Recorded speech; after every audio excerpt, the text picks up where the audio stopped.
Shalom, bien-aimés en Jésus-Christ.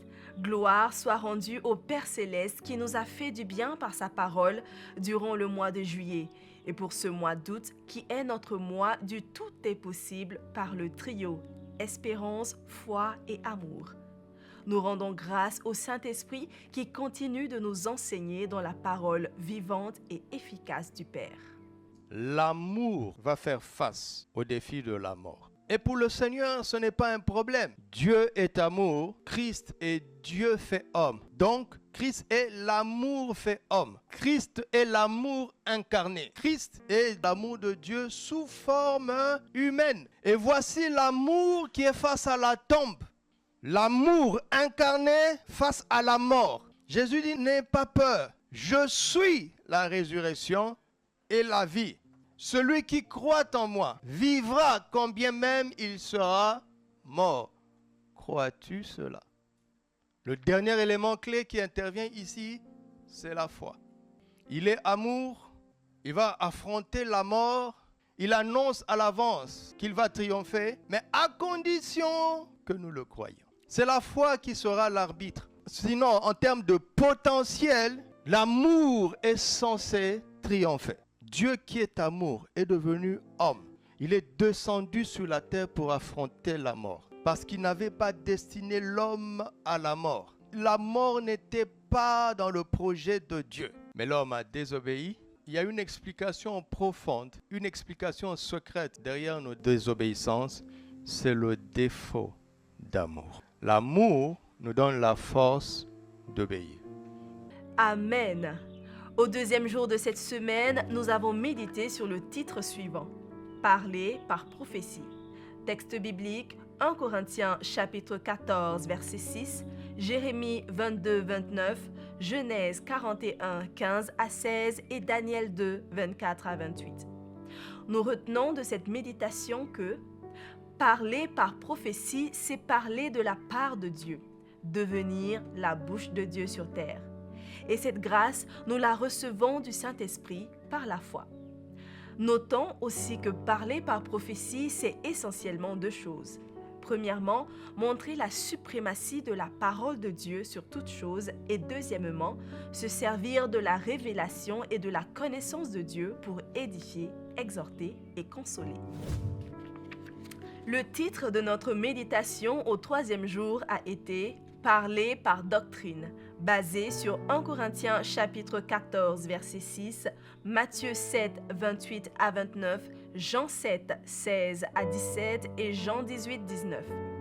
Parler par doctrine, c'est être tellement fondé sur la doctrine de Christ que cela fait partie de notre système de pensée, de notre langage et de notre style de vie. En ce moment, notre foi devient inébranlable et nous sommes fondés, enracinés dans l'amour. Il ne s'agit donc pas d'une grande connaissance théologique. Retenons que chaque enfant de Dieu peut et doit apprendre à parler et à vivre par la doctrine de Christ, celle qui est selon la piété, qui est saine, qui contient l'autorité souveraine de Christ et qui protège de toute autre doctrine dépassée ou mauvaise. Au quatrième jour de la semaine, notre méditation a porté sur le titre suivant, la louange prophétique. Texte biblique, 1 Corinthiens chapitre 14, verset 7, 1 Corinthiens 14, 15 et Apocalypse 5, 1 à 14. Nous avons appris que seuls ceux qui sont remplis de l'Esprit peuvent louer, adorer le Père Céleste en esprit et en vérité. Lorsque nous parlons en langue, nous entrons dans la dimension de la louange prophétique. Cela peut sembler ne rien dire sur le plan humain, mais le ciel et le Père Céleste entendent des choses merveilleuses. La louange prophétique est l'instruction divine. C'est notre titre de méditation au 5e jour. Texte biblique, 1 Corinthiens chapitre 14, versets 7 à 8, 1 Corinthiens 14, 15, Deutéronome 4, 36, Exode 24, 12, 2 Timothée 3, 16 et Proverbes 22, 19. Nous y retenons que la parole de Dieu a été écrite pour notre instruction. Seulement, il faut un esprit ouvert pour pouvoir la comprendre et la recevoir, car l'homme naturel ne peut ni la comprendre ni la recevoir.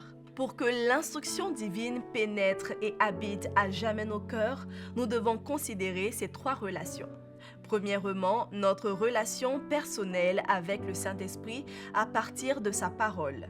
Deuxièmement, notre relation avec ceux qui nous servent d'exemple en famille, à l'église.